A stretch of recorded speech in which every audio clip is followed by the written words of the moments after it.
Приветствую, ребят! Сегодня у нас в гостях самая популярная машина в Беларуси по продажам, по количеству продаж. Эта машина бьет все рекорды в своем ценовом диапазоне. И сегодня мы об этом и поговорим. Именно поэтому я решил снять этот автомобиль, потому что чего больше по количеству, то народ и любит. Соответственно, без преувеличения, это народный автомобиль. Кто спорит, пишите свое мнение в комментах. Но, тем не менее, это реально народный автомобиль, потому что все на них и пересаживаются. Как был популярен в свое время Galaxy Charan первого поколения, там в начале нулевых, в середине, вернее, нулевых, к концу, начале десятых. Также потом Qashqai взяли моду, все начали пересаживаться на Qashqai, а теперь этих автомобилей больше всего на дорогах. И действительно, я обязан снять этот автомобиль, потому что он нравится народу, их больше всего по количеству в продаже. И преимущество его, тоже, это его внешний вид. Он изящен, элегантен, и он не выглядит как простой народный автомобиль, такой неприметный, от которого уже хочется отвернуться. Да, он просто надежен, там, дешевый относительно, но даже не взглянешь, отворачиваешь. Здесь обратная реакция, он действительно смотрится очень красиво, классно, и он производился с 2009 по 2016 год, рест был в 2013 году. Наш 2015 года рестайлинговый автомобиль. И не скажешь, что ему 10 лет. Он 5-7-летним выглядит. Наш рестайлинговый автомобиль, как я уже сказал, как отличить от Дореста, отличались именно формой фар и решеткой передней. То есть, ну, внешне, если кто-то уже хочет заморочиться, преимущество автомобиля, что вы можете ездить на Дорестовом, и они не сильно внешне отличаются. Все будут думать, что у вас там, и можно говорить, что у вас 15-16 год, кто не разбирается, не поймет. 90, даже 80% людей не отличают эти автомобили, особенно те, кто ими не владеет, они на них не засматривается. Но фары и передняя решетка радиатора отличает Рест от Дореста, это незначительное изменение, и это опять же плюс. Можно ездить на Дорестовом, и он внешности практически не уступает. Насчет Peugeot 5008 многие путаются. Первое-второе поколение. Первое поколение это у нас, оно было в кузове минивэна. Второе же было в виде кроссовера. Там уже совершенно все другое. Я такой автомобиль снимал, он есть на канале, но это совершенно уже иной автомобиль. И также на лайв-канале, кстати, подписывайтесь на мой лайв-канал, на канал Телеги. На лайв-канале я рассказывал про недостатки Peugeot 5008 уже в кроссовере именно. Кому интересно, актуально, подписывайтесь на лайв-канал. И еще отдельный плюс этого автомобиля – это его кузов, потому что даже на первых годах, 2009-2010 год, на Дорестах, такой жесткой коррозии нигде не увидишь особо. Что прям уже там дверь проще заменить, чем там что-то спасать, порогов нет, как у многих автомобилей. Здесь такого нету. И за это автомобилю отдельное спасибо. И он молодец в плане коррозионной устойчивости. И еще один плюс сэкономить – это крылья передние пластиковые. То есть здесь тоже жуков и тому подобных вещей искать не стоит. Потому что их попросту не будет. По отзывам владельцев, людям нравится внешний вид ее, объемный салон, просторный, большой багажник. И, как ни удивительно, многие довольны ее динамикой, 1.6 дизель. Семейным людям, с детьми, уже когда тебе не хочется гонять, людей устраивает динамика 1.6 дизеля. Поэтому особо негативных отзывов я не нашел. Потому что уже все люди примерно одной возрастной категории, уже со своими целями в жизни, и гонять никому не нужно. Поэтому с точки зрения динамики, шумоизоляция, там было несколько отзывов, кому-то нравится, кому-то не нравится, кто с чего пересел, это все зависит. Но к динамике, к обгону, все, ничего никто не писал, всех устраивает 1.6. Ну, кому хочется побыстрее, есть 2.0. И единственное еще минус, который выделяли, больше никто ничего, как ни странно, особо никто и не писал, это именно ходовая. Потому что кому-то не нравится сзади балка. Хочется кому-то многорычажки, хочется комфорта. Кто-то, наоборот, рад и пишет это в достоинство автомобиля, что простая ходовая и платить особо ни за что не нужно. Все максимально просто, насколько это возможно. По багажнику. Багажник большой, объемный, как его и хвалили. Минус. Нету ни докатки, ни запаски. Здесь не то, что этого нету, здесь это не предусмотрено. Плюс минивэн 2 места еще, то есть 7-местный автомобиль получается. Но чем-то приходится жертвовать. Хотя, если вы постоянно в городе, я не думаю, что вы сами будете менять себе колесо. Блин, всегда у всех компрессор докачал, доехал до ближайшего шиномонтажа. Это не нужно попросту. У нашего самого популярного автомобиля самый популярный двигатель. 1.6 дизель DV6C. 120 лошадиных сил при 3600 оборотов. Но насчет лошадиных сил везде информация и все источники говорят по-разному. Кто-то говорит 112, но это, как я понял, до Реста.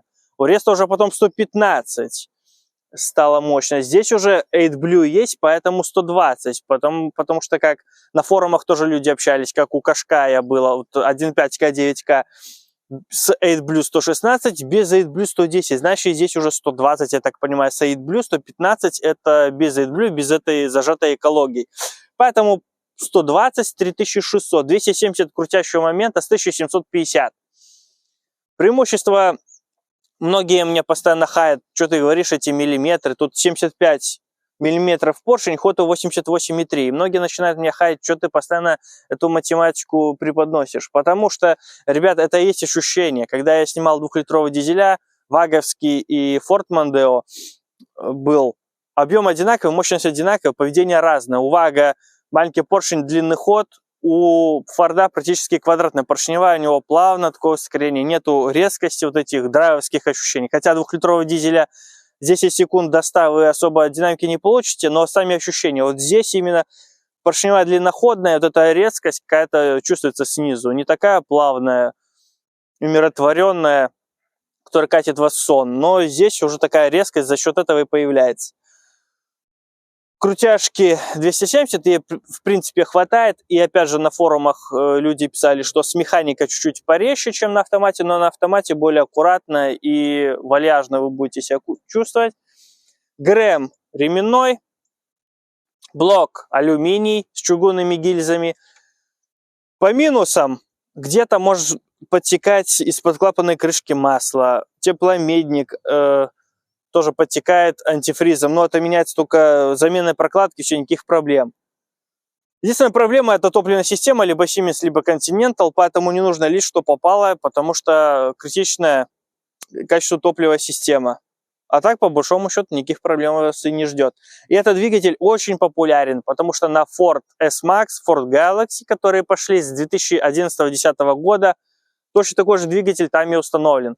Точно такой же 1.6 стоит и в Mitsubishi ASX, как у меня 1.8 150 лошадиных сил, но есть еще и на 1.6 Mitsubishi дизельная. И вот у дизельного 1.6 такой двигатель и установлен. Ну, у Citroёn там тоже сплошь и рядом такие двигатели, он очень популярен, очень распространен. Насчет автомата, на 6-ступенчатый айсиновский автомат, претензий по нему нету, но, конечно же, в зависимости от пробега, масло в нем нужно менять. Все 6-ступенчатые механики тоже без нареканий. И в целом состояние и надежность зависит от пробега этого автомобиля. Двигатели ходят примерно эти 500 тысяч, но был один отзыв, видимо, там человек с BMW пересел, и у него начался расход 1 литр на 1000 километров пробега. Ушатал, видимо, поршневую, где-то меньше, не ниже 140 он ездил. Но 100 по трассе очень комфортно и достаточно для этого двигателя, особенно для долгой его жизни. Масло лучше держать на максимуме, чаще его менять. Автомат тоже, если без резких стилей езды, никаких лаунчей, хотя лаунч тут недоступен, но без дерзкого стиля езды автомат вам тоже никаких проблем не доставит. Айсиновские автоматы достаточно надежные, 6-ступка тем более. А так все будет зависеть от состояния и пробега конкретного экземпляра. По ходовой. Спереди Макферсон, сзади, ну, естественно, балка. Ну, как многие пишут люди на отзывах, так дешевле. Ну да, действительно, самая дешевая подвеска, самая простая, что людям и нравится. Также по ручнику. Многие вот пишут электроручник, электроручник. Если взять, например, у Вага электроручник, то там кнопка, 2 жгута проводов на 2 моторчика, естественно. Моторчики на суппортах зажимают колодки и разжимают, в зависимости, что вам нужно. Здесь электропривод ручника, то есть здесь вы не рукой, а механизм натягивает тросы ручника. То есть здесь, скажем так, полуэлектронный, полумеханический. Вы с кнопки переводите в действие привод ручника. Здесь не электроручник. Но, тем не менее, все равно тоже система имеет право на жизнь. автомобиль автоматически становится на ручник, когда вы его глушите. Остановились, начинаете глушить, он автоматически ставится на ручник. Ну вот мы и в салоне. По салону преимущество, конечно, это комплектация. Нету только адаптивного круиз-контроля, так все и есть. Панорама, кожа с ярко выраженной такой боковой поддержкой, мне очень удобно. Салон просторный, это минивэн, конечно. Как я снимал в 508 Peugeot, вот проекция, вот это классный плюс, что сейчас отражен спидометром, конечно, 0 километров, и показания по круиз-контролю. Круиз-контроль очень удобно расположен, слева, в принципе, как у ВАГа. То есть мне тут, я как сел... Сразу знакомое место полез, там же круиз и расположен, очень удобно. Пункт бортовым меню, переключение треков, управление телефоном, на этом рычаге все расположено, на этом фиксаторе. И, конечно, это преимущество, особенно на автомате, тебе не нужно вообще смотреть на спидометр, все отражается в этой проекции. Едешь, вот ее управление, можно выше, ниже, выключить ее можно, убрать, и это реальная тема, которая помогает. И ты не косишься на спидометр, смотришь тупо на эту проекцию. Штатная навигация, потом камера заднего вида, управление парктрониками, все по классике, управление климат-контролем, ничего сложного. Преимущество, конечно, это такой интересный дизайн, что с подлокотника ты можешь руку сюда на рычаг сразу поставить, так ехать и переключаться, очень удобно. Конечно, все это регулируется, как вам удобно, то есть вот так вот можно ехать, напрягаясь. Есть куда деть руки, самое главное. Ну, электронный ручник, что многих может будет пугать, мне лично механически уже никак не нравится. Преимущество минивэна, что, опять же, много всяких кармашков, органайзеров. Подлокотники здесь достаточно глубокие, уже много чего сюда поместится. Так, ну, мини-подстаканник хотят стакан. Ну, стакан, в принципе, поместится, но мне здесь удобно. Над головой места предостаточно, тем более у нас панорама. Но панорама, честно говоря, у меня были автомобили с люками. Летом не особо это интересно, потому что начинают тебе в голову жарить. Конечно, есть же здесь затемнение, есть шторки, но, тем не менее, все равно жарко от этого дела. Мягкие сиденья, потому что у большинства автомобилей все равно передние еще мягкие, комфортные, сзади вообще минимальная комплектация, минимальная, полностью, как будто какие-то лавочки, блин, тканью обшиты. Здесь мягкие сидухи, очень комфортно мне здесь сидеть. Индивидуальные обдувы у задних пассажиров, степень обдува можно регулировать, а не ждать, пока теплый воздух дойдет до вас. Зимой, а летом освежающий. Переднее сиденье мы сложили, вот можно сложить сиденье, можно эти три сложить, какой-то крупногабарит перевести, либо крайнее вот сиденье сложил, что-то положил, перевез. Ну, преимущество минивэна. Забыл сказать, что переднее сиденье у нас с подогревами. Была еще максимальная комплектация, где мониторы в подголовниках установлены, и есть заводские наушники. Ну, у нас были такие автомобили с такими комплектациями, и, как ни странно, мало кто им пользуется, а некоторые вообще не пользовались ни разу. Весьма неудивительно. И у большинства все эти функции тоже максималка, слежение за полосой, всех отключено, поэтому думайте сами, нужно это вам или нет. Из всех автомобилей там пару штук, кто этим пользуется. А так, слежение за полосой, за усталостью водителя, ограничение скорости, чтобы не пищало, у всех все всегда отключено. Поэтому стоит ли переплачивать за наличие этих функций. Единственный недостаток, что карта близко ко мне расположена, но мне это не мешает. Может, людям с более габаритной комплекцией это будет недостаток, что рука упирается в дверную карту. Также преимущество — это заводская тонировка, но еще и заводские шторки, чтобы вообще никто ничего не увидел. Для лучшего обзора... кстати, не сказал про столики. Столики еще на сиденьях установлены. Для лучшего обзора моего и вашего я сложил сиденье. Вот преимущество уже более современных автомобилей, хотя у двухлитровых дизелей, по крайней мере, ваговских, потому что я проверил, на ваге своем двухлитровом есть функция, что не надо самостоятельно снимать с ручника, трогаешься, он автоматически выключается сам. Это, конечно, плюс. Ну, первое, тронулся.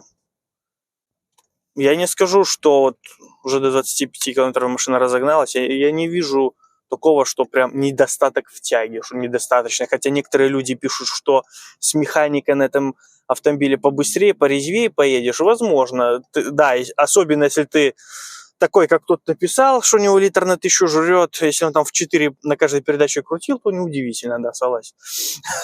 Но в плане нормальной, комфортной, повседневной, самое главное, безопасной езды автомат неплох. Я трогаюсь, опять же, тяга снизу, вот длинноходная поршневая и дает ощущение. Пускай вы едете, кстати, разгон 12,3 секунды, я не помню, говорил или не говорил, когда про двигатель рассказывал. 12,3 секунды разгон до 100. Но, опять же, вы можете быстро не ехать, но по ощущениям вам кажется, что вы едете быстрее. Как вот тут у многих двухлитровых дизелей, у кого там уже более как мерседесовская медленная плавная тяга, а у кого-то более резкая, кому что нравится. И вот здесь именно до 2000 крутит, но я не скажу, что автомобиль такой прям вялый. Чуть серьезное нажатие уже вот 80-90 набирает он нормально. 3 человека в салоне. Недостаток немного, что вот все французы плохо греются. Но вот сотню идет спокойно, уверенно. Не знаю, то есть кто после чего пересел. Если вы сели после 2-литрового дизеля, там какого-нибудь хэтчбека чипованного, там лошадей под 160, да, вам может будет очень медленно и там уже раздражать недостаток динамики. Ну, хотя, ну, честно говоря, я думал, что будет похуже, если честно. 3 человека, идет он неплохо на автомате. Вот люди пишут, что там был на форуме отзыв, что, ну, с другом 2 человека, получается, 2 автомобиля, у одного с механикой, другой с автоматом, и там уже у кого быстрее. Начинают делиться, что на механике резче можно ехать, на автомат такой более плавный, спокойный, медленный, но не сказал бы, что он медленный. Автомобиль набирает достаточно неплохо скорость, вполне его хватит на городе, да и на трассе вот 110 он ехал не напряг. То есть, как у нас ограничение 120 можно спокойно по трассе двигаться, и все нормально будет с автомобилем. По ходовой, не сказать, что она дубовая, за счет того, что это минивэн, объемный автомобиль, и колесная база тоже здесь не маленькая.